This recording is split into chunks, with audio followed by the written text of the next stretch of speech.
Ok, então, boa tarde a todos. Nós hoje vamos começar onde ontem acabamos. Está bem? Ontem acabamos com esta distinção entre bilinguismo precoce e bilinguismo tardio. E perguntámos porque é que isto é importante. Porque ontem estivemos a ver as circunstâncias externas, não é? Que condicionam o processo de aquisição ou aprendizagem de uma língua não materna. E hoje vamos focar os processos internos. Os fatores que condicionam, fatores internos ao aprendente, que condicionam o processo de aquisição e aprendizagem. E vamos começar por apresentar muito brevemente o problema do período crítico, ou a hipótese do período crítico para a aquisição de uma língua não materna. Esta é uma citação de Lenneberg, que está em espanhol, por isso podem ler. Está bem? Podem ler esta citação em espanhol. E o que diz Lenneberg é que a maioria das pessoas com inteligência média são capazes de aprender uma segunda língua depois de começar a segunda década de vida. Isto é, na adolescência, não é? Apesar de incidência de bloqueios de aprendizagem, não é? Que se intensificam depois da puberdade. Também a aquisição automática, a partir de uma exposição a uma dada língua, parece desaparecer depois desta idade, e as línguas estrangeiras vão ensinar-se mediante muito esforço consciente, de forma muito trabalhosa, não é? Todos nós temos, parecemos ter esta experiência. E ele diz finalmente que as pronúncias estrangeiras não podem ultrapassar-se facilmente, não podem superar-se facilmente. Esta citação de Lenneberg é muito famosa. Nós encontramos esta citação em muitos textos de vários investigadores, e o que acontece é que a maior parte dos investigadores diz que Lenneberg, o que está aqui a dizer, é que existe uma idade crítica para aprender uma língua não materna. Agora a pergunta é se existe realmente uma idade crítica. Porque se houvesse uma idade absolutamente crítica, não é? Vocês não tinham aprendido espanhol. Sim. Não é? Exatamente. Portanto, a pergunta é um pouco mais complexa, não é? E nós podemos fazer a pergunta olhando então, talvez, a cada nível de organização dos sistemas linguísticos, para ver se todos estão sujeitos a uma idade crítica. No que diz respeito à fonologia, não é? Muito do que tiveram a fazer com a doutora Isabel hoje teve a ver com fonologia.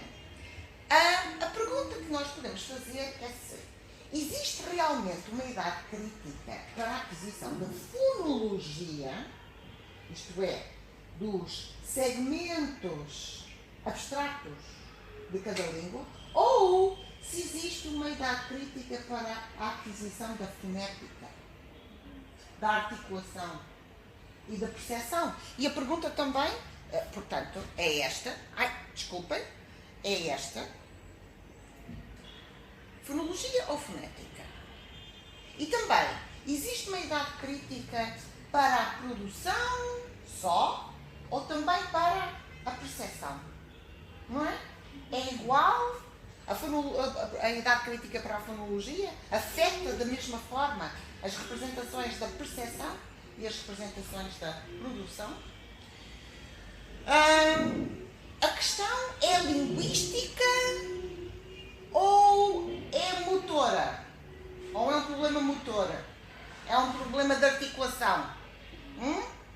Portanto, são dúvidas que ficam, não é? Há muita discussão em torno destas questões.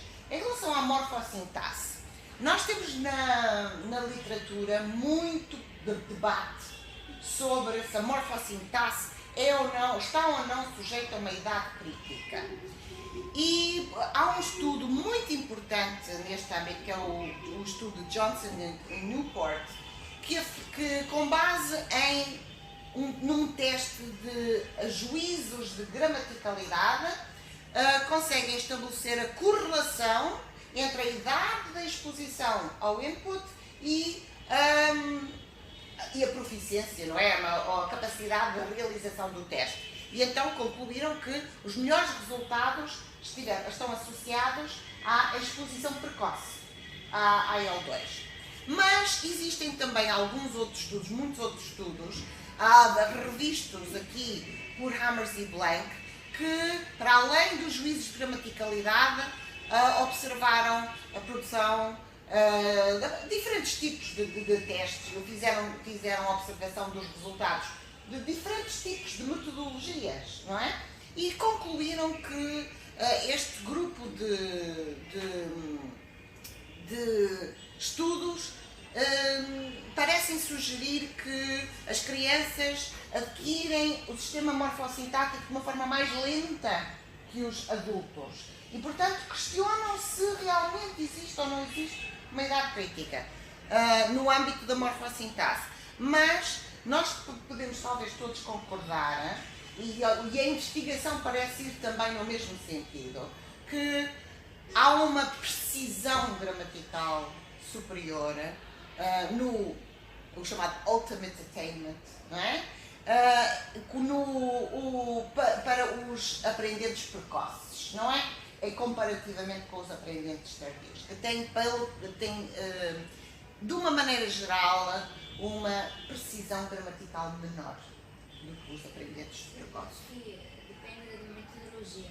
Claro, claro que depende da metodologia. De que forma de aprendizagem elas planteiam porque eu acho que uma criança vai pegar mais rápido as palavras, processar a frase, estudar rápido, mas não pode estudar a língua de um ponto de vista morfossintático. Sabe? Mas um adulto vai, depende das suas capacidades mentais, vai adquirir isto mais facilmente. Nós vamos agora, daqui a pouco, vamos ver algumas constrições cognitivas, porque é interessante discutir de que forma o processo se realiza quando a exposição é precoce ou quando é mais tardia. Já vamos ver então. No que diz respeito à semântica, não parece haver os efeitos da idade parecem ser menores, são mais restritos. No que diz respeito ao léxico, bem, o que nós podemos concluir é que as palavras, o léxico quer da língua 1, quer da língua 2, podem estar em enriquecimento constante, não é? E, portanto, a aquisição lexical não parece ser muito atreita, como nós dizemos em português, a um efeito da idade, da aquisição. Portanto, temos aqui basicamente a fonologia e eventualmente a morfossintaxe em algumas áreas, não é? Ora bem, então, dada esta assimetria, não é? Dos diferentes níveis da estrutura linguística e a sua suscetibilidade ao efeito da idade, então houve quem propôs, em vez de a hipótese do período crítico, a hipótese do período crítico múltiplo.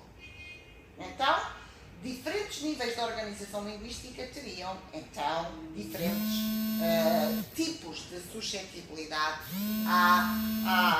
ao efeito da idade, da exposição.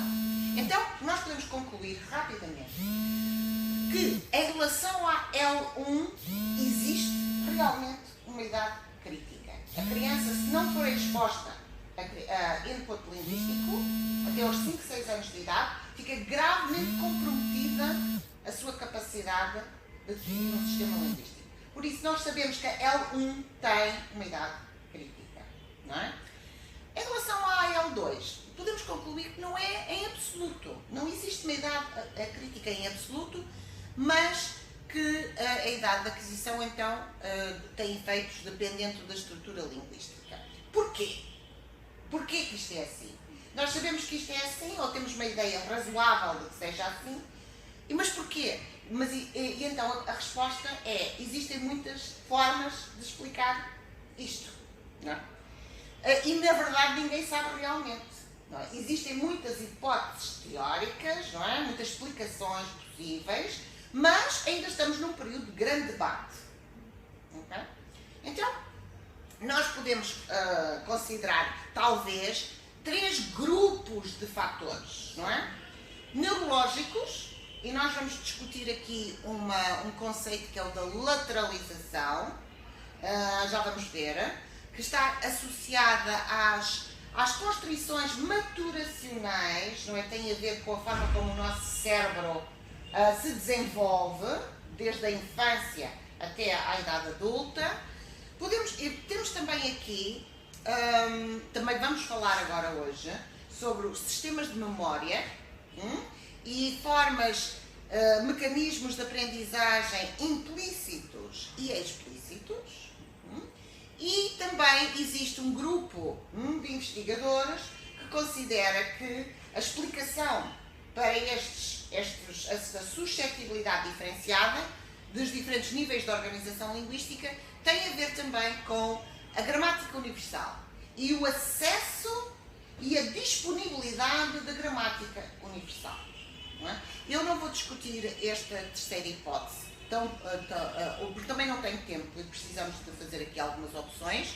Eu vou centrar o resto da minha apresentação no que diz respeito a este tópico, no conceito de lateralização e também falar um pouco sobre os sistemas de memória. Porque há um paradigma interessante sobre a aquisição de L2, explicativo da aquisição de L2, que pode ter, que é interessante e que pode ter algum impacto no ensino. E, portanto, vamos ver estes dois. Em relação ao acesso e à disponibilidade da gramática universal, eu só queria resumir dizendo que as hipóteses teóricas de que dispomos neste momento dividem-se também, os modelos dividem-se quanto à assunção de que existe um acesso ou não existe um acesso, não é? Temos uma proposta que se chama Fundamental Difference Hypothesis, que coloca a questão destes termos. Em relação à L1, há acesso à gramática universal. Mas em relação à L2 já não há acesso à gramática universal. E isso explicaria as diferenças que nós observamos entre a aquisição da L1 e L2. Mas existem outras posições teóricas. Há quem considere que o acesso à gramática universal é parcial, não é total. Na L2, na L1 é total e na L2 é só parcial. E há quem considere que quer na L1, quer na L2 há acesso total à gramática universal, mas na L2 esse acesso é filtrado pelo conhecimento linguístico prévio. Ok? Portanto, temos estas hipóteses de explicação. Mas nós vamos então falar da lateralização brevemente. Eu penso que isto talvez seja um pouco novo para vocês, ou não? Ok. Já falaram disto? Antes da lateralização? Não. Ok, então vai ser novo, não é? A lateralização é um fenómeno biológico. Sim. Nós temos aqui, só muito rapidamente, não quero ocupar muito tempo com isto, é só para nós percebermos que o cérebro está organizado em 2 hemisférios, o direito e o esquerdo. Está bem? E temos aqui esta estrutura que se chama o corpo caloso, que é o lugar onde se faz, dentro do cérebro, é o lugar onde se faz a comunicação entre os 2 hemisférios. Ok? Pronto, é só para nós sabermos do que é que estamos a falar. Portanto, quando nós falamos de lateralização, estamos a falar de um processo que tem a ver com o amadurecimento de certas áreas lateralizadas no cérebro, do lado esquerdo ou do lado direito. Ok? Pronto. Temos aqui depois um dos lados, cada hemisfério está dividido em diferentes lóbulos. Aqui temos os olhos, sim? O lobo occipital é atrás. Esta é uma zona dedicada à visão, ok? E temos aqui o tronco cerebral, não interessa, vamos adiantar. E este aqui é o hemisfério esquerdo, que é aquele que nos interessa agora, para a nossa conversa. Temos aqui duas áreas muito importantes, que são as áreas primárias, dedicadas ao processamento linguístico. Está bem? Aqui. A área de Broca, responsável pela produção verbal, e a área de Wernicke, responsável pela compreensão verbal. Portanto, temos Broca, Wernicke. Ok. O que nós precisamos perceber é que quando nascemos, quando o bebê nasce, o bebê tem um cérebro imaturo. Estas áreas, por exemplo, do hemisfério esquerdo, dedicadas às funções linguísticas, a produção e a compreensão, não estão definidas ainda. Não. Estão ativadas. Exato, não estão definidas. Têm potencial as células nervosas, não é? Os neurónios que estão nestes lugares têm potencial para virem a ser as áreas dedicadas à linguagem, mas ainda não estão dedicadas à linguagem, não é? Como é que ficam dedicadas à linguagem? Como é que estas áreas se desenvolvem? Desenvolvem-se através do input linguístico. Portanto, a criança é exposta a input linguístico e está automaticamente a interagir, essa exposição está a promover a definição das áreas de Broca e de Wernicke. Ora, é o input AL1 que faz isto e também, nos casos de aquisição simultânea, nós temos exatamente a mesma coisa. Portanto, o input linguístico, quer seja monolingue, quer seja bilingue, quer seja trilingue, se ocorre em fases precoces, esse input linguístico está a contribuir para a definição das áreas de Broca e de Wernicke. Então, é o mais importante, primeiro, o input. Porque É mais importante tudo. É a interação entre a biologia e o input linguístico. Portanto, entre o sistema nervoso, não é? O sistema de processamento da informação, que é o nosso cérebro, não é? Em contacto com o input linguístico, é essa interação que vai permitir o desenvolvimento e a consolidação das áreas de Broca e de Wernicke. E essa definição é feita ao longo da infância. Então, o cérebro é imaturo quando o bebê nasce, quando, à medida que vai crescendo, vai ficando cada vez mais maduro. Isso quer dizer que o que está a acontecer dentro do cérebro para que ele fique maduro é a lateralização de diferentes funções. No caso da linguagem, é a lateralização das funções linguísticas no hemisfério esquerdo. Certo? Portanto, Lenneberg, voltando a Lenneberg, e àquela citação em espanhol, que já vimos há pouco, Lenneberg achou que Lenneberg considerou que a lateralização das funções linguísticas no cérebro estava concluída por volta dos 13 anos de idade. E era por isso que, depois da puberdade, seria mais difícil adquirir uma segunda língua. Porque a lateralização já estaria concluída. Ora, é muito controverso hoje que a lateralização, primeiro que termine aos 13 anos de idade, e depois que exista uma correlação estreita entre o processo de lateralização e a idade crítica. Pelo menos em algumas estruturas para a aquisição de L2. Mas não interessa, a ideia é uma ideia de qualquer forma interessante. Esta ideia fundamental e básica de que são as transformações no cérebro que vão fazendo com que seja cada vez mais difícil adquirir uma língua segunda por mera exposição ao input. Só com exposição ao input. Que é o que acontece na infância. Ele julgou isso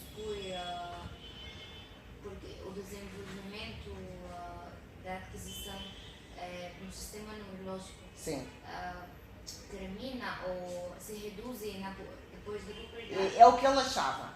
Ele achava que a lateralização terminava aos 13 anos de idade.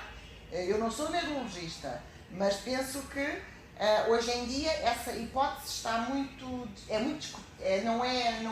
é considerada válida, não é? Esse é um problema. E o outro problema é a associação estreita entre a hipótese do período crítico e o processo de lateralização. Parece que o problema pode ser um pouco mais complicado do que isso. Ou diferente. E pode interferir outros fatores. Exatamente, é isso. E é isso que nós vamos ver agora a seguir. Ok. Então, o que me parece aqui, eu vou voltar a esta citação de Lenneberg. O que me parece aqui é que muitas vezes Lenneberg é mal citado ou mal interpretado. E vamos voltar à citação para ver o que é que ele diz realmente. Parece-me que o que ele diz é que a aquisição automática, a partir da mera exposição, é que fica comprometida com o avanço da idade. Ele não diz em absoluto, e diz sobretudo que são as pronúncias estrangeiras que são mais afetadas. Ele não diz que não é possível aprender uma segunda língua depois da puberdade. Aliás, ele até termina dizendo que uma pessoa pode aprender a comunicar-se numa segunda língua até a idade de 40 anos. Era pouco otimista o Lenneberg, não é? Ora, então eu fiz a leitura crítica das leituras de Lenneberg e o que eu concluí é que realmente o Lenneberg parece-me verdadeiramente defender a possibilidade do aprendiz da L2 usar depois da puberdade estratégias alternativas àquelas que usou na aquisição da L1, não é? Portanto, parece que Lenneberg está a sugerir que nós adquirimos a L1 de uma forma, mas adquirimos a L2 de outra forma. Sim. Não é? E que esta outra forma é menos eficaz no caso da fonologia. Isto é o que me parece que Lenneberg está a dizer na sua citação. E não me parece que ele esteja a dizer que existe uma idade crítica para a aquisição de L2 tout court. Não é? Ora bem, vamos então agora ver, para introduzirmos aqui outro fator de natureza cognitiva, se esta outra coisa pode ter alguma coisa a ver também com os sistemas de memória humana. Está bem? E vamos só ver muito rapidamente e muito sinteticamente o que é a memória humana. A memória humana é constituída por subsistemas que estão implicados em três processos importantes. Quando nós pensamos em memória, pensamos só em armazenamento, armazém de informações, não é? Mas os subsistemas de memória são mais do que isso. São sistemas que permitem codificar, armazenar e recuperar a informação. Certo? Portanto, se temos um problema em algum destes processos, vamos ter problemas de memória, mas são problemas de memória diferentes. Okay? Pronto. Então, nós podemos também dizer que tudo o que sabemos e tudo o que sabemos fazer está armazenado nos nossos sistemas de memória. Agora, tudo o que sabemos fazer e tudo o que sabemos não está necessariamente codificado da mesma forma. Okay? Então, a informação está codificada em formatos representacionais diferentes que são compatíveis com os subsistemas de memória nos quais estão armazenados e dos quais precisam de ser recuperados. É como se fosse um jogo de um bebê, das peças. As peças têm que encaixar, não é? Se tem problema de encaixamento, então terá problema de... Não, se houver problema de encaixe, isto é, de codificação, nós estamos a falar agora de encaixe, de codificação, nós não temos, essa memória não existe. Não é? Nós precisamos de ter uma codificação adequada para que a informação seja armazenada num sistema de memória. Se não tem uma codificação adequada, não fica armazenada. E portanto, não pode ser recuperada. Okay. Este é um modelo de memória humana que é muito conhecido. Também. Temos aqui dois grandes subsistemas, memória de curto prazo e memória de longo prazo. E temos aqui depois uma subdivisão entre memória procedimental, memória de longo prazo procedimental e memória de longo prazo declarativa. Esta é a oposição que nos interessa aqui, para a nossa discussão. Depois o subsistema de memória declarativa subdivide-se em semântica e episódica. É quando nós falamos das nossas memórias pessoais, não é? A minha história de vida, estamos a falar da informação que está armazenada e codificada, armazenada e pode ser recuperada da memória episódica, não é? Quando nós estamos a falar de factos sobre o mundo, conhecimento geral, estamos a falar de informação que está armazenada na memória semântica. E esta é o que nos interessa aqui. Está bem? Pronto. Por exemplo, se eu digo assim, eu vou dar um exemplo. Se eu digo assim, Roma é a capital de Itália. Isto está aqui. Agora, se eu disser assim, eu lembro-me perfeitamente do dia em que eu soube que Roma é a capital de Itália, porque estava com, sei lá, alguém que me disse e eu fiquei muito impressionada, etc. Não é? Isso seria memória semântica, memória episódica. Claro, porque eu lembro-me quando eu aprendi que, não é? Lembro-me quem me disse, quem me ensinou, não é? Onde estava, etc. Portanto, é a história da nossa vida. É o filme da nossa vida aqui. Ok? Pronto, então o que nós nos interessa aqui para a nossa conversa é isto, não é? É memória declarativa, memória semântica e memória procedimental. Está bem? É chamada memória. Bem, não interessa. Vamos é feita a aprendizagem? Exatamente. Ok, então vamos tudo o que sabemos e sabemos fazer está armazenado num subsistema de memória. Portanto, quando nós falamos em aprendizagem, estamos a falar do processo que transforma input em intake. Não é? Um processo que faz com que os estímulos aos quais estamos expostos são transformados em informação codificada, armazenada e passível de recuperação em num dado subsistema de memória. Isto é muito importante para quem é professor. Não é? Perceber esta dinâmica.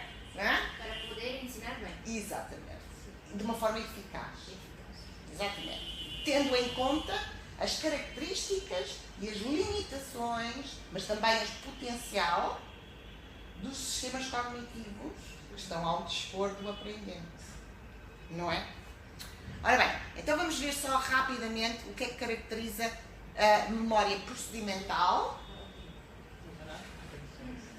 O que é que caracteriza a memória procedimental, ou também conhecida como memória implícita.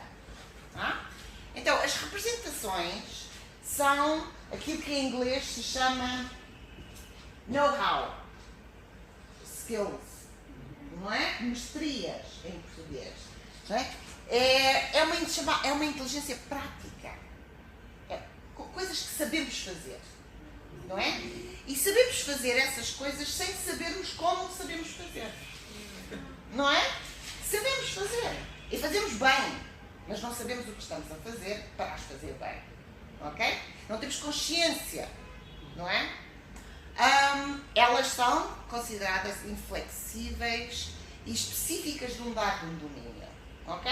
Portanto, não são informações que possamos estabelecer analogias com outros domínios. Elas servem para aquilo e não servem para mais nada.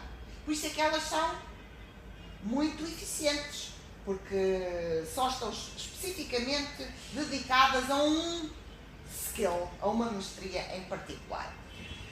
portanto, o acesso do sistema é rápido e automático. Como é que se adquirem estas representações? Sem esforço. Sem esforço. Nós aprendemos, sem consciência. Não voluntariamente, involuntariamente. Por mera exposição ao input, interagindo com o meio. E por estímulo recorrente. Está bem? Ora, isto faz-nos lembrar. El estímulo es el más difícil.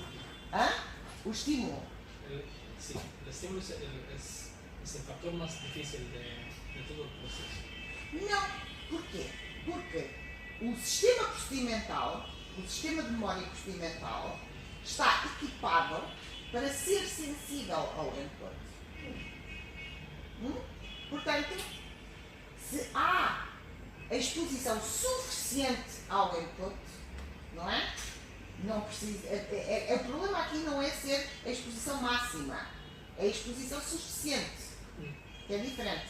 Nós temos um sistema cognitivo que precisa da exposição em grau suficiente, não em grau máximo, em grau suficiente, não é? para poder funcionar bem, não é? Portanto, o estímulo, claro que se houver muito pouco estímulo, insuficiente, claro que depois vamos ver consequências disso, não é? Ok, vamos aqui à memória declarativa. As representações da memória declarativa são de natureza verbal, são conceptualizações, não é? São factos, coisas que sabemos, não é? São simbólicas, podem ser verbalizadas, ainda que a gente nem sempre as verbaliza, mesmo que não as verbalizemos. São flexíveis e extensíveis a vários domínios. O acesso é lento.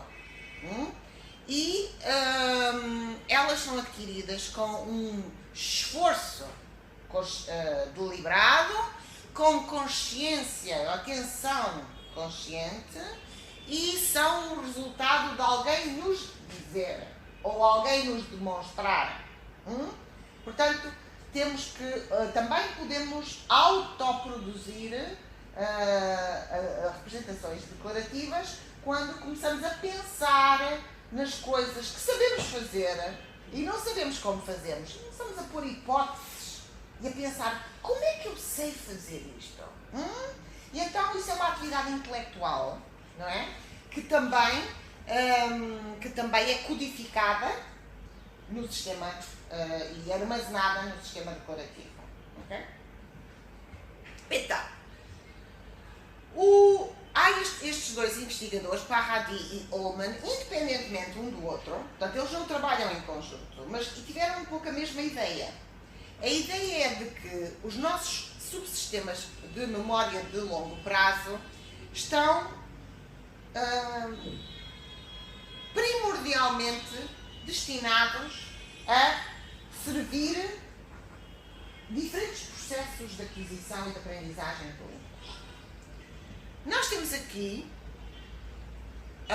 uma representação de o grau de disponibilidade de cada subsistema de memória atendendo à idade do aprendente. E se nós pensarmos que aqui é o nascimento e aqui é a idade a progredir, e aqui é o nascimento e aqui é a idade a progredir, o que é que nós podemos concluir? Concluímos que quando nascemos, a capacidade do sistema procedimental está em grau máximo e que a disponibilidade do sistema procedimental para a aquisição linguística, não estamos a falar de outros tipos de aprendizagem, estamos a falar da aquisição linguística, a disponibilidade do sistema procedimental diminui com a idade, enquanto que o sistema declarativo melhora e aumenta a capacidade com a idade, não é? E, portanto, nós teríamos aqui a explicação para o efeito da idade crítica. Portanto, o efeito da idade crítica... exatamente. É porque tem a ver com a forma como funciona a memória procedimental. Porque esta é a hipótese. E então, no bilinguismo precoce, quando a exposição a L2 ocorre antes dos 5, 6 anos de idade, então é o sistema de memória procedimental, de acordo com esta explicação, é o sistema de memória procedimental que é responsável pela aquisição da gramática, quer da L1, quer da L2. É o mesmo sistema que trata do input da L1 e da L2, transformando esse input em intake de uma forma natural, por mera exposição ao input, etc. Não é? Como nós vimos. No caso do bilinguismo tardio, quando a exposição à L2 ocorre depois dos 5, 6 anos de idade, o que é que nós temos? Temos a memória procedimental a encarregar-se da gramática da L1, mas a memória declarativa a encarregar-se da aprendizagem, podemos dizer, da L2, da aquisição e aprendizagem, certo? Da gramática da L2, é preciso dizer isto. Porquê? Porque quando nós estamos a falar de léxico, já a situação é diferente. O léxico, no caso dos bilíngues precoces, o léxico é tratado quer pela memória declarativa, quer pela memória... o léxico é tratado na L1 e na L2 pela memória declarativa. E no caso do bilinguismo tardio, a mesma coisa. Portanto, nós temos aqui uma divisão entre gramática por um lado e léxico por outro. Não é? Há pouco vimos que nós aprendemos palavras, podemos continuar a aprender palavras na nossa língua 1 e também na língua 2, na língua 3, etc. Mas a Ao longo gramática é a base. A gramática deve ser base na tudo tipo de memória. Como não percebi? Que a gramática deveria ser aprendida no precoce. A gramática da L2, se for adquirida pela via procedimental, então é porque houve exposição precoce à L2. Seria mais fácil. A gramática. Mas no léxico, o léxico é igual na L1 ou na L2. Portanto, nós temos na L1, pensando só na L1, nós temos a ativação de dois sistemas. Temos o sistema procedimental a tratar da gramática e temos o sistema declarativo a tratar do léxico. No caso da L2 tardia, temos o sistema declarativo a tratar das duas, da gramática e do léxico. Ora, isto é muito interessante para o ensino. Muito interessante para o ensino. Portanto, é isto. É isto que nós tivemos a ver agora. É o sistema, a síntese do que tivemos agora a ver. Ora bem, esta discussão, existe ou não existe uma diferença entre aquisição e aprendizagem? Eu tinha aqui, da L2, eu tinha aqui muita informação sobre isto, mas eu vou sintetizar. E vamos voltar a este esquema que nós vimos na outra aula, não é? Na aula de ontem. E vamos agora distinguir entre aquisição e aprendizagem. Aprendizagem vamos guardar para a língua não paterna. Isto é, a L2 depois do 5, 6 anos de idade. Bilinguismo tardio. E vamos guardar a expressão aquisição para já, para as situações em que a exposição à L2 ocorre antes dos 5, 6 anos de idade. E porquê que vamos fazer isso? Vamos fazer isso atendendo ao que acabámos de dizer sobre a participação dos subsistemas de memória nos processos. Nós vamos então admitir, com base em Paradis e Ullmann, base neste paradigma declarativo procedimental, vamos admitir que o sistema declarativo é um sistema de aprendizagem. E que o sistema procedimental é um sistema de aquisição. Ok? Quer para L1, quer para L2. Exatamente. A aquisição é quando a L2, a L1 e a L2, a exposição ocorre antes dos 5, 6 anos de idade. Ok?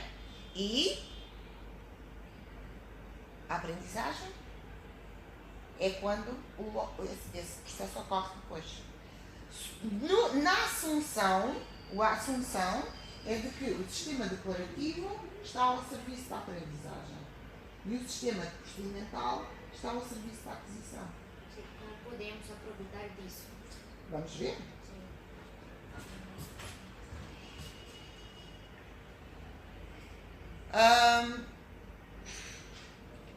A memória declarativa apoia os processos de aprendizagem envolvendo consciência, não é? E atenção e esforço. Preciso de esforço. A gramática da língua não materna também portanto, é apoiada pela gramática, pela memória declarativa e o léxico também. Então, pelo menos nas fases iniciais, a memória declarativa é a fonte principal ao serviço da aprendizagem de uma língua não materna. E isto tem muito impacto nas metodologias de ensino. Porque eu tinha aqui muitos diapositivos dedicados a este assunto, mas tive que resumir. Mas eu posso dizer muito sucintamente que nós podemos identificar duas famílias de metodologias de ensino, e uma dessas famílias é chamada Focus on Meaning, ou orientada para a comunicação, não é? E outra corrente é chamada Focus on Form ou Focus on Forms. Qual é a ideia? Qual é a distinção? Uma das características distintivas destes dois movimentos pedagógicos é que o Focus on Form, Focus on Forms, acredita que ensinar gramática explicitamente é uma boa ideia. Enquanto que as abordagens Focus on Meaning são muitas vezes informadas pela assunção de que não se deve ensinar gramática explicitamente, porque o que interessa é promover a capacidade comunicativa dos alunos e dos aprendentes de uma língua não materna, e por isso os alunos serão capazes de extrair do input a que estiverem sujeitos, serão capazes de extrair o fundamental da gramática da língua não materna que estão a aprender. E, portanto, esta posição levou, em muitas salas de aula, à erradicação do ensino explícito da gramática. Não é? Mas agora, se nós pensarmos ou se nós acreditarmos e apoiarmos esta assunção de que a memória declarativa é o sistema ao serviço da aprendizagem da língua não materna, faz todo o sentido ensinar gramática explicitamente. Certo? A forma como isso se faz é que pode-se variar muito. Portanto, dentro da família de teorias pedagógicas, não é? Que genericamente podemos considerar que são Focus on Form, nós vamos encontrar muitas ideias sobre como se deve ensinar gramática explicitamente, não é? Metodologias diferentes para ensinar gramática, mas a ideia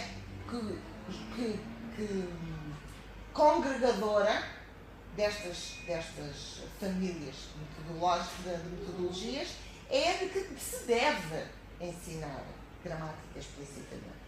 Então, a gramática explícita é importante porque coincide com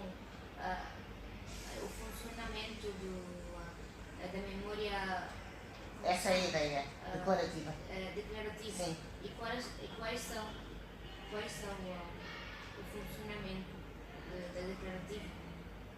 Como?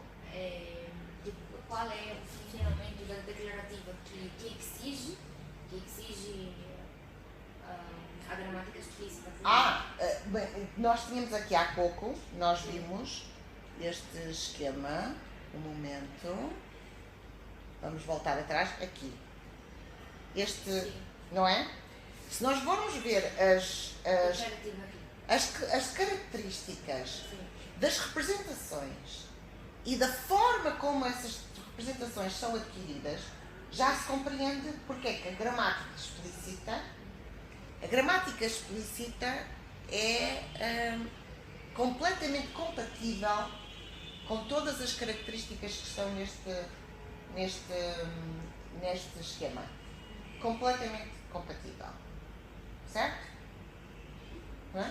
Quando nós aprendemos gramática explícita, fazemos-lo com esforço, com consciência, com atenção consciente, resulta do facto de alguém nos está a dizer, é de natureza simbólica, é uma representação que corresponde a uma conceptualização, certo?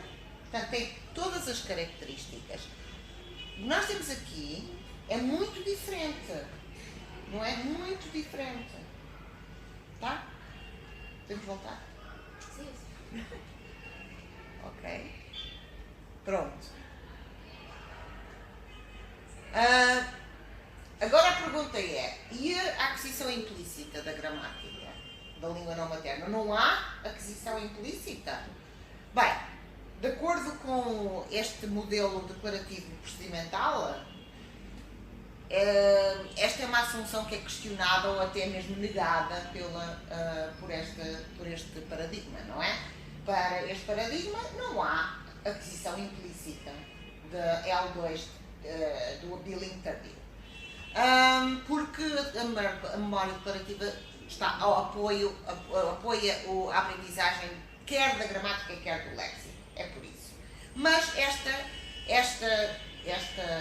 assunção não é partilhada por todas as pessoas que trabalham neste âmbito. Não é? Há muita discussão sobre se existe ou não existe aquisição implícita da gramática. Mesmo que exista a aprendizagem explícita, há muitas pessoas que dizem que mesmo admitindo o papel do ensino explícito da gramática, também há um papel para a aquisição implícita da gramática da L2.